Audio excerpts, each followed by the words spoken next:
In today's video, I'm going to teach you how to add a group in Hotmail. This process is simpler than you might think and only takes a few minutes. First, you need to start by heading over to the Outlook login page. If you're already logged in, you can skip these initial steps, but if not, open your web browser and type in the URL for Microsoft Outlook. Once you're on the login page, you'll see the sign in option. Click on that. You'll then be prompted to enter your credentials. Go ahead and put in your email and password and then proceed by clicking sign in again. After successfully logging in, you'll be directed to the Outlook homepage. This is where you can access all of your email functions. Now on the Outlook homepage, you'll notice a navigation panel on the side. Here you're going to look for the section labeled groups. It might not stand out at first glance, but it's there. Once you've located it, click on Go to Groups. This action will bring you directly to the Groups interface where you can see any existing groups you might be part of or manage your group settings. In this step, you're going to create a new group.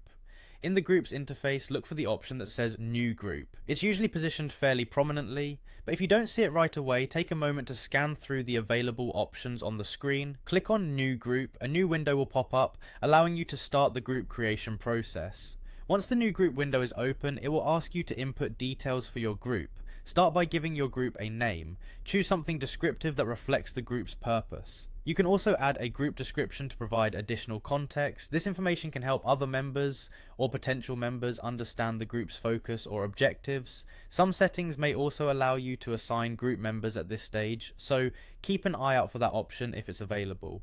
Finally, after filling in the necessary information, look for the button labeled Create and click it. Clicking Create will finalize the process, and just like that, you've successfully created a new group in Hotmail. It's that easy. From here, you can start inviting members, sharing emails, and managing any group-related activities. Thank you for watching, and I hope this guide has been helpful in setting up your new group. Be sure to like and subscribe for more quick and easy tech tutorials.